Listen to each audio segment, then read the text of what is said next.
مسلمان کے لیے عید بھی قرار دیا گیا،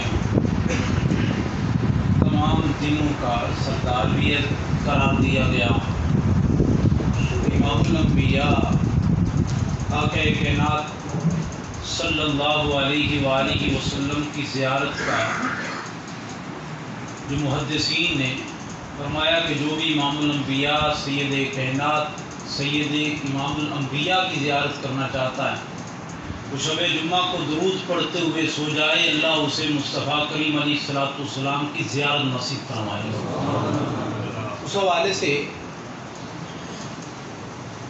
چونکہ دن 6 یا 7 ہیں رمضان مبارک کے، اسی میں ہم اللہ کی رحمتوں کو بھی سمیٹیں گے، مصطفیٰ کریم علیہ السلام کے فرمان کو بھی اپنے سینوں میں بٹھائیں گے۔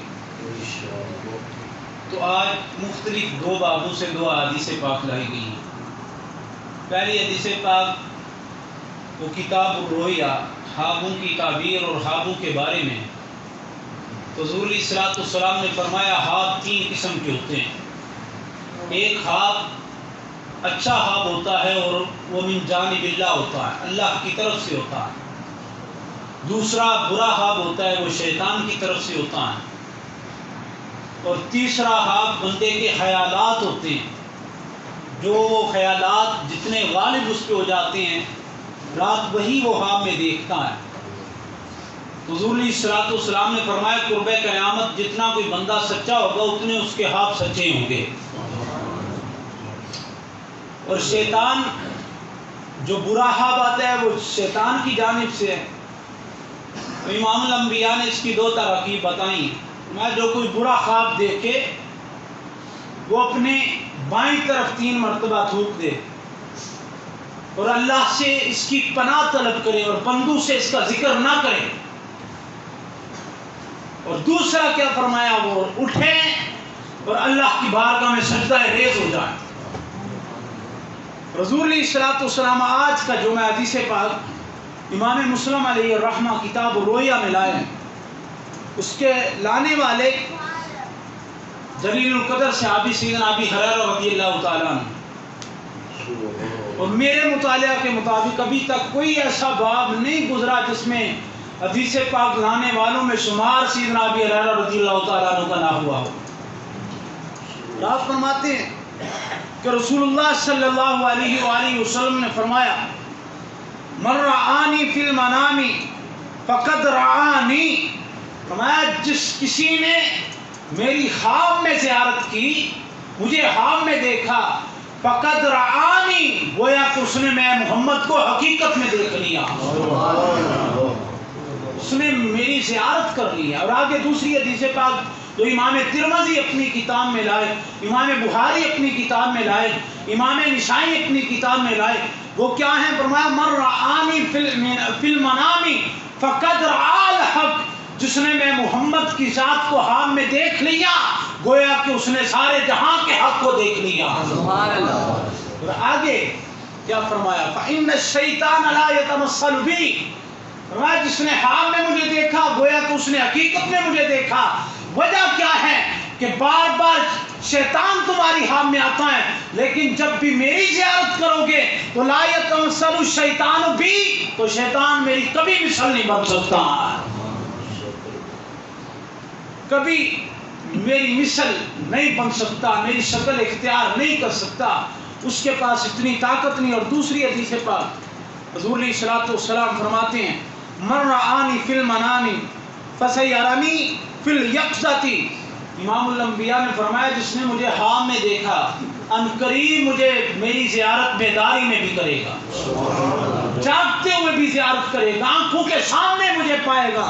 اور آگے فرمایا او کأنما رآنی فی الیقظۃ، فرمایا جس نے خواب میں دیکھا یا ان قریب بیداری میں میری زیارت کرے گا، یا پھر اس نے گویا کہ میں محمد کو حقیقت میں دیکھ لیا۔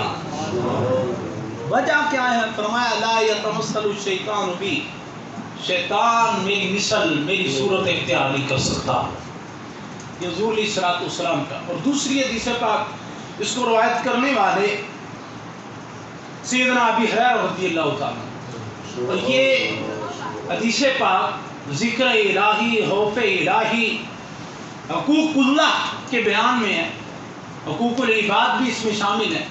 اور دیکھیں اللہ کی رحمتیں کہاں سے ملتی ہیں, اللہ کی جو قربت ہے وہ کہاں سے ملتی ہے.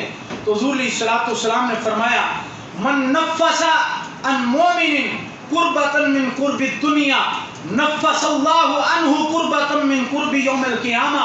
امام الانبیاء نے فرمایا جو اپنے کسی مسلمان بھائی کی دنیا کی تکلیفوں میں سے کوئی ایک تکلیف کو دور کرے گا, اللہ قیامت کی تکلیفوں میں سے ایک تکلیف اس سے دور کر دے گا.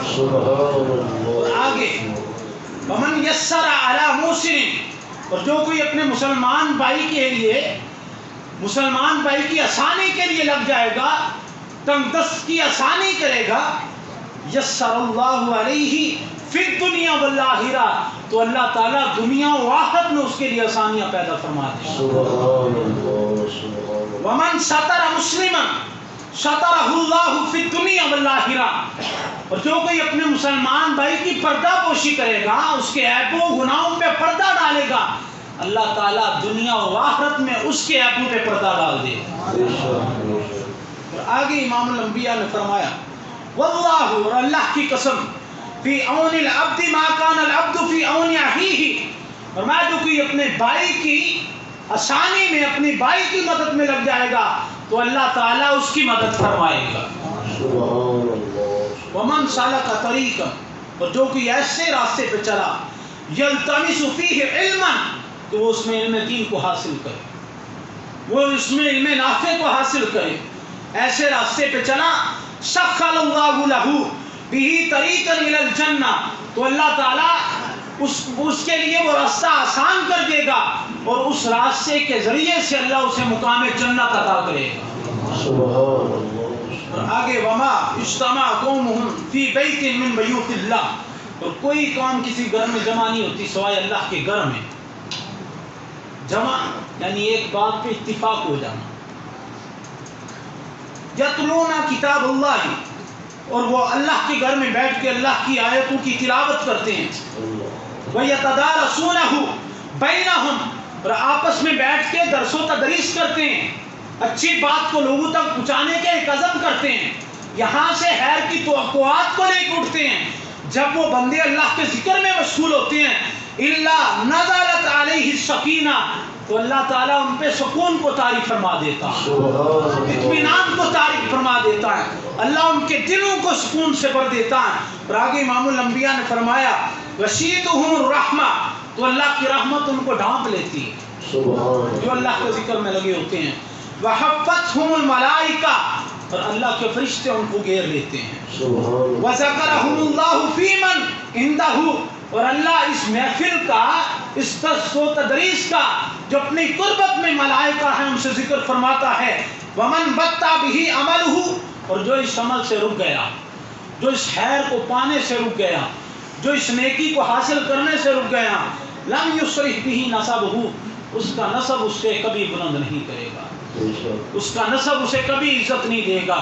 اگر وہ عزت چاہتا ہے, اگر وہ بلندی چاہتا ہے, اگر وہ شان چاہتا ہے, تو آؤ ذکر خدا اور ذکر مصطفیٰ میں جانا تیرا کام ہے.